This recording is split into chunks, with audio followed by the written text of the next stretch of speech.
Knee examination, a guide for medical student for short case examination.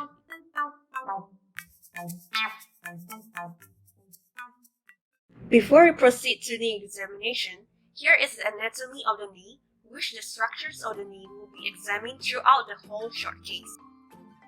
In every examination in orthopedics, this is the general principle which each step will be discussed in detail. To start the examination, introduce yourself to the patient. Inform the patient that you are going to examine him. Don't forget to wash your hand. Good hygiene is a must.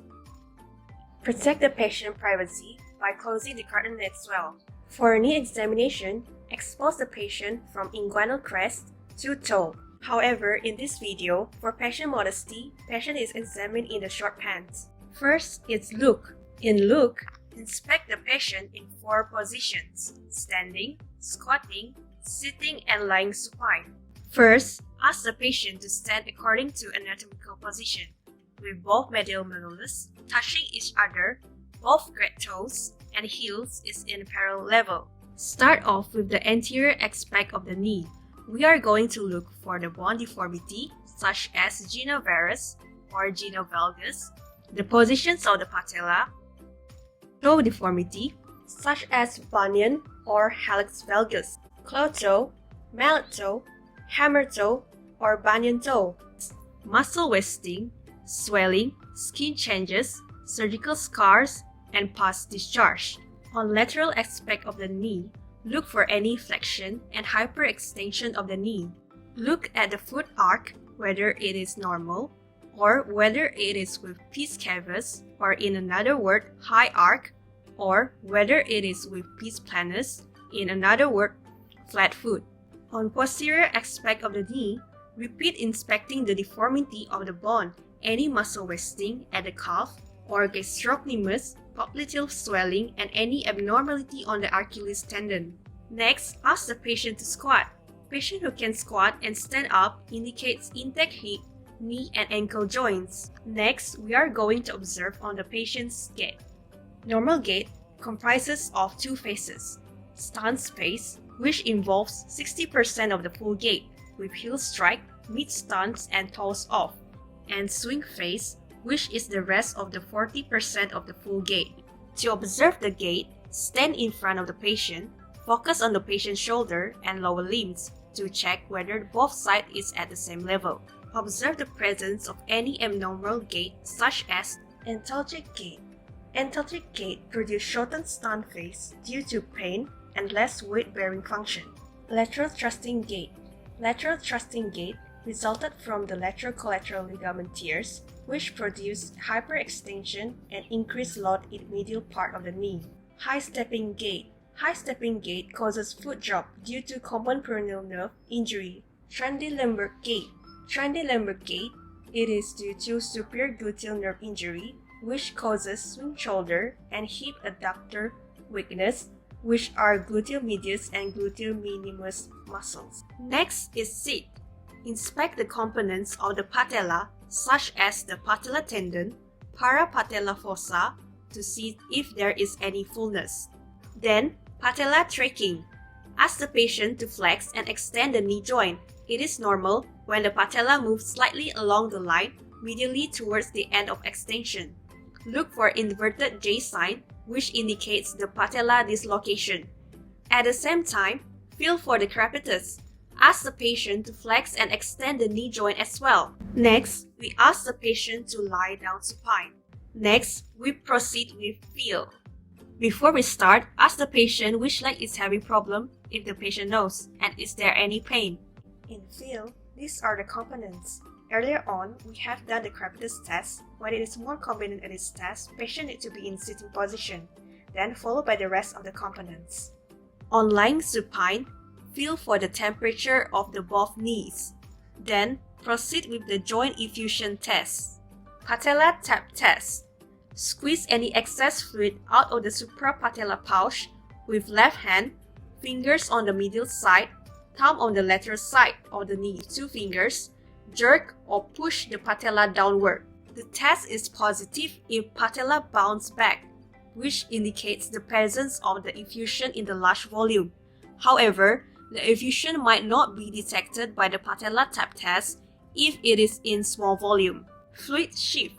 Massage from the anteromedial side of the knee up to the suprapatellar pouch. Stroke the lateral side.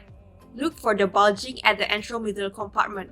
The test is positive when there is bulging after the stroking at the lateral side. Next, check for the swelling and tenderness based on the anatomical position. First, identify the tibial tuberosity. This is the tibial tuberosity. Patella tendon, patella, suprapatellar pouch, quadriceps tendon. Medial condyle of the femur, medial joint line, medial tibial plateau till the medial collateral ligament. Lateral joint line, lateral tibial plateau till the lateral collateral ligament. Lateral condyle of the femur. Next, we proceed with move.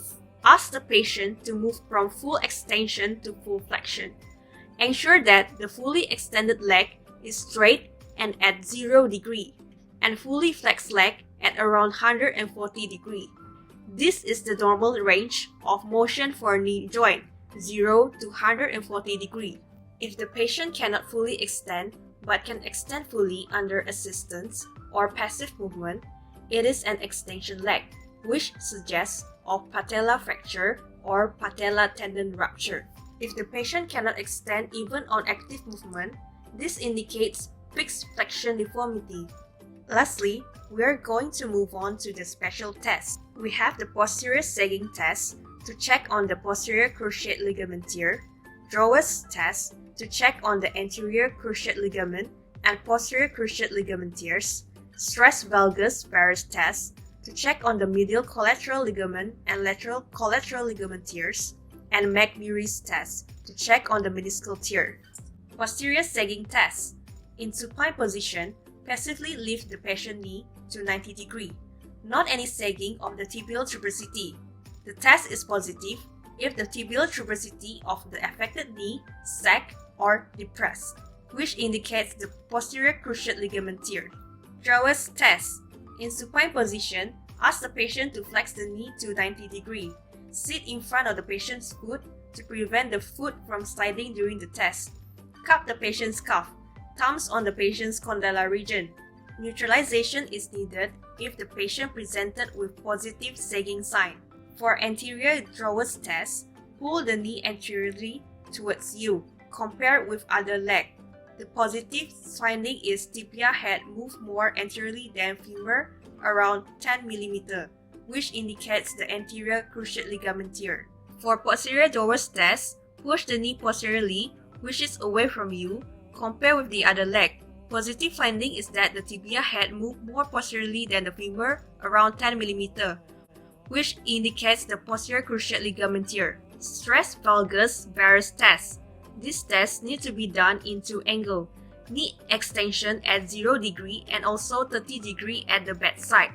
In supine position, ask the patient to fully extend the legs. Valgus stress test. Hold the heel with the right hand, make sure the leg is in 0 degree, which means in full extensions of the knee. Left hand at the lateral side, push medially. The test is positive if there is an excessive gap or production of the pain on the medial aspect of the knee, which indicates the medial collateral ligament tear. Varus stress test. Repeat as the valgus stress test, but with the left hand at the medial side, push laterally. Don't forget to redo the valgus and the varus tests at 30 degree knee flexion. McMurray's test, a special test to test for meniscal tear. This test is not usually done for undergraduate level.